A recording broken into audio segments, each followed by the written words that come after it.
Olá pessoal, tudo beleza? Aqui é o professor Jefferson e vamos para a nossa terceira aula sobre fundamentos de filtração. Como eu já falei para vocês, as nossas referências bibliográficas estão descritas aqui, certo? Lembrando um pouquinho daquilo que a gente já viu, né? Então a gente já viu na primeira aula a equação geral da filtração e as equações da filtração à vazão constante, certo? Na segunda aula a gente fez um exercício, aliás, 3 exercícios sobre a equação da filtração à pressão constante, à vazão constante, e agora nós vamos ver a equação da filtração à pressão constante e efeitos de compressão da torta sobre o comportamento da filtração. Certinho? Muito bem. Então, retomando a equação geral da filtração, né? Relembrando um pouquinho sobre ela, sempre é importante. No lado esquerdo da equação nós temos o inverso da vazão instantânea, né? Então, dT/dV é o inverso da vazão instantânea. E dois termos na equação geral, um relativo à resistência no meio filtrante e outro relativo à resistência na torta, certo? Então, a vazão vai ser uma função, obviamente, da pressão, que é o gradiente que provoca esse fluxo, pelas resistências, certo? Lembrando que o segundo termo ele é um termo linear, ou seja, ele não aumenta conforme a filtração ocorre, enquanto que o primeiro termo, né, ele aumenta devido à formação de torta no filtro, certo? Então, vamos aqui para a filtração embatelada a pressão constante. Muito bem. Então, se nós pegarmos a equação 11, que nós vimos anteriormente, a equação geral da filtração e isolar os termos, ou seja, deixar o termo dt no lado esquerdo da equação e passar dv para o lado direito da equação, nós chegamos à equação 13. Então, como nós vimos, o segundo termo, né, ele não é função do volume filtrado, enquanto que o primeiro termo ele é a função de volume filtrado. Aqui vale uma ressalva. Ao integrar essa equação, nós temos que pensar um pouquinho sobre os parâmetros. Então, viscosidade é uma constante, concentração da suspensão é uma constante, área de filtração é uma constante, pressão de filtração é uma constante, certo? Da mesma forma, a resistência do meio filtrante. Bom, na verdade, se a gente pensar um pouquinho sobre a alfa e resistência do meio filtrante, nós podemos ter dois casos. Por exemplo, nós podemos ter comatação do meio filtrante. Então, esse é um termo que a gente está desprezando aqui, né? Ou considerando que ele não exista, certo? Ao integrar esta equação, ok? Da mesma forma, a alfa aqui nós estamos considerando ele constante, ou seja, nós não estamos considerando que efeitos de compressão da torta venham a afetar esse parâmetro, ok?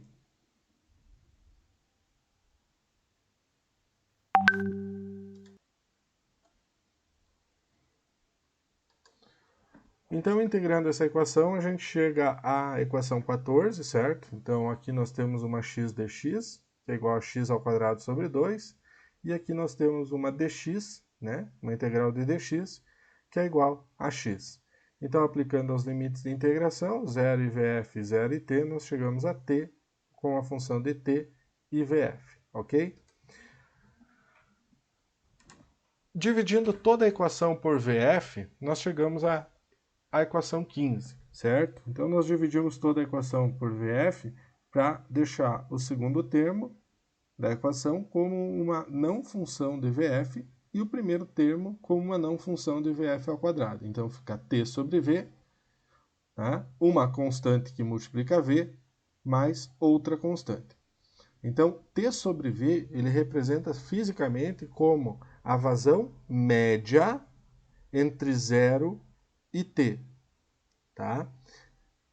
Repetindo, o inverso da vazão média entre o tempo 0 e o tempo t que eu estou analisando esse processo, tá? Então, esse termo do lado da equação. O que nós esperamos num processo a vazão constante? Desculpa, a pressão constante. Nós esperamos que a vazão decresça durante a filtração, devido ao aumento da resistência da torta, certo? Ou a resistência provocada pela torta de filtração. A torta aumenta de tamanho, por consequência, a resistência dela aumenta também, certo? Então, se nós esperamos que a vazão decresça durante a filtração, o inverso dela, né, nós vamos esperar que ela aumente, certo? E de que forma ela vai aumentar? Então, se aqui nós temos uma constante e aqui outra constante, ela vai aumentar como uma função do volume filtrado, certo? Então, se nós graficarmos esse termo T sobre V versus V, ou seja, tempo versus volume filtrado versus volume filtrado, nós vamos ter uma série de dados que vai nos conduzir a uma equação do tipo y igual a C1 vezes x mais C2, sendo x o nosso volume filtrado, C1 proporcional a alfa, de acordo com a equação 16, certo? Então aqui C1 é proporcional a alfa, e C2 proporcional a Rm, de acordo com a equação 17, certo? Então, de novo, da mesma forma que a gente viu na filtração embatelada a vazão constante, através do experimento de filtração, né, nós conseguimos calcular alfa e Rm. Porém, a equação 15, da mesma forma que a equação 12, né, ela não era especificamente para calcular alfa e Rm, a equação 15 também não. Por exemplo, eu posso isolar P aqui, né? Eu posso isolar P nessa equação e calcular a pressão para filtrar determinado volume em um certo tempo. Por exemplo, ou eu posso isolar tempo e posso calcular o tempo necessário para filtrar determinado volume em uma determinada condição operacional. Ou ainda, né, isolando os termos aqui, área ao quadrado e área, né, como nós vimos no exemplo 3 de filtração a vazão constante, né, nós caímos numa equação de Bhaskara, onde eu posso dimensionar um filtro, certo? Então a equação 15 tem esse objetivo. Lembrando que a equação 15 ela é diferente da equação de filtração embatelada a pressão constante, ela é diferente da equação de filtração a vazão constante, então elas são aplicáveis cada uma em sua condição, certo? Para memorizar isso, para dar uma refrescada na memória, nós vamos lá a um novo exemplo, certo? O exemplo 4. O exemplo 4, ele é muito parecido com o exemplo 1 que nós fizemos, então é um cálculo de resistência, tá? Onde nós temos um conjunto de dados, porém esse conjunto de dados ele foi obtido a uma filtração em 2 bar, certo? Não é mais uma filtração a vazão constante, e sim uma filtração a pressão constante, tá? Então, nós vamos lá no nosso material de apoio, certo? Abrir a nossa planilha de exemplos, ok? Onde vamos estar resolvendo esse exemplo 4, certo? Então, eu vou reorganizar aqui os dados, tá? Deixar tempo e vazão aqui e volume filtrado, tá? Numa mesma coluna, tá? Eu vou pegar a equação lá do material, a equação 15, eu vou copiar ela para cá, para nós ter ela próxima aqui de nós quando nós for resolvermos. Muito bem, então é o seguinte, certo? Então, qual é a função que nós temos aqui? Nós temos T sobre V versus V. Então, T e V. O que eu vou fazer? Eu vou pegar e dividir um pelo outro. Tá? T dividido por V. Certo? Então, aqui estão os meus dados de T versus V. Tá? Só para facilitar aqui um pouquinho mais, eu vou pegar aqui e repetir V aqui. Que daí o gráfico sai mais fácil, tá? Só ver uma coisa aqui. Então, vamos fazer um gráfico XY, inserir.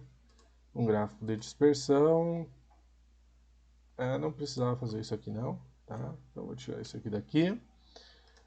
Eu já tenho alguns modelos de formatar para ficar bonitinho o gráfico, tá?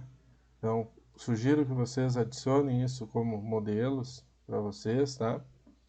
Então, aqui está o meu conjunto de dados, tá? Vamos botar a legenda aqui rapidinho. Volume filtrado em metro cúbico. Dá para botar o subscrito, sobrescrito, T barra V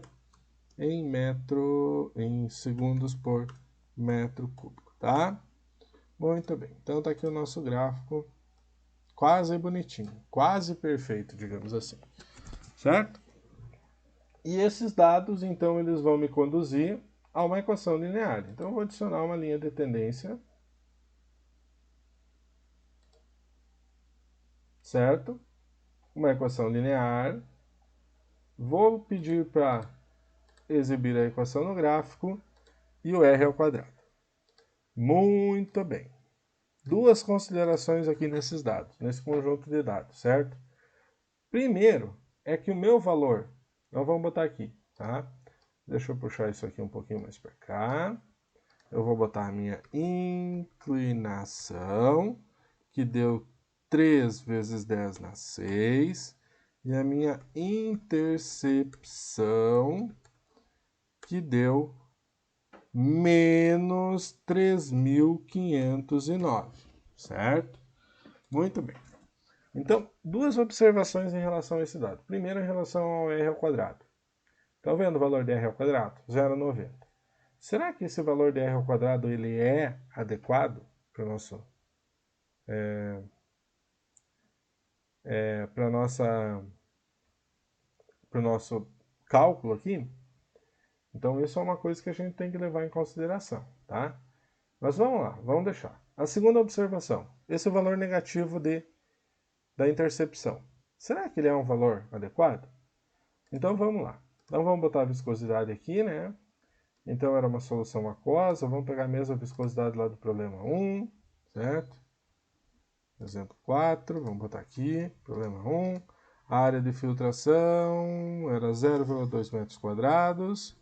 A pressão aqui 2 bar, ou 2 vezes 10 na 6, certo? Então, tudo ok.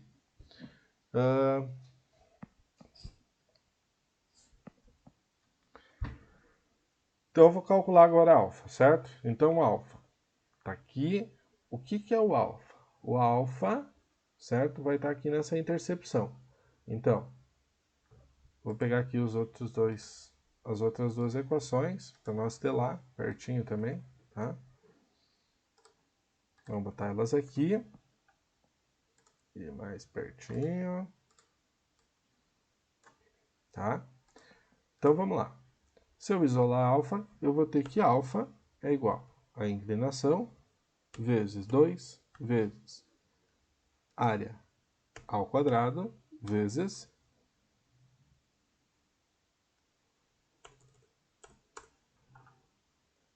área ao quadrado vezes ΔP dividido por, lembrem dos parênteses, μ vezes CS, certo? 1,8 vezes 10 na 13. Agora vamos calcular RM.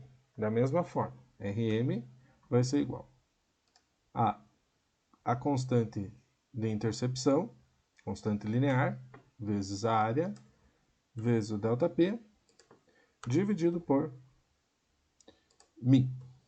Ok? Menos 1 vezes 10 dá menos 12. Então, esses aqui são os nossos resultados, tá? que está acontecendo aqui, pessoal? O que está acontecendo aqui? Tá? O que está acontecendo aqui é que possivelmente esses dados não estão se ajustando adequadamente. Aliás, a equação linear não está se ajustando adequadamente aos dados experimentais. Tá? Então, pode ter tido algum problema durante a filtração que levou a resultados não satisfatórios. Isso fica evidente quando a gente olha para R ao quadrado. 0,90 não é um valor tão adequado assim. Agora, se nós olhar aqui os dados, vocês observam que começa... Então, o que acontece? A intercepção dá negativo, o RM vai dar negativo, que não existe, como dizia o Padre Quevedo. Que, obviamente, vocês não conhecem o Padre Quevedo, porque não é da época de vocês, tá? Então, esse valor negativo não existe, tá? Mas quem que está fazendo com que esse valor seja negativo? Vejam que esses pontos aqui no final são os pontos que mais estão dando desvio em relação à equação linear, tá? Então, eu vou tirar esses dois pontos aqui do final. Então, vejam, são esses dois pontos aqui, tá? Vou retirar eles aqui da minha análise, tá? Vou tirar mais esse aqui. Ó, vejam que o R já aumentou um pouquinho, tá? Vou tirar mais esse aqui.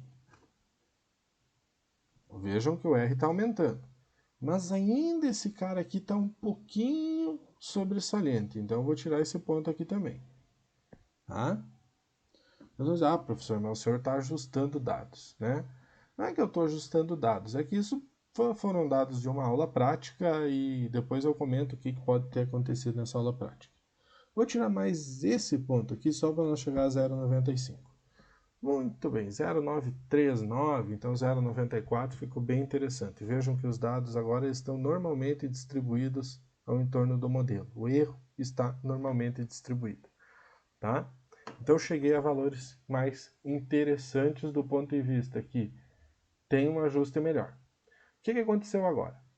O meu coeficiente de inclinação passou a ser 2 vezes 10 na 6. Então, olhem que o nosso valor de alfa era 1,8 vezes 10 na 13, e agora ele baixou um pouquinho. Mas ele continua próximo em ordens de grandeza, né? Então, ele é 7,2 vezes 10 na 12, é próximo a 10 na 13, tá? Então, o valor continua sendo próximo de 10 na 13. Agora, aqui que vem o legal, ó. Então, se eu usar o 1700,9, quanto que dá meu RM? Opa, 10 na 11. Positivo. Existe. Certo? Então, o que aconteceu? Possivelmente, durante essa aula prática aqui de filtração, nesses últimos dados aqui, eu tive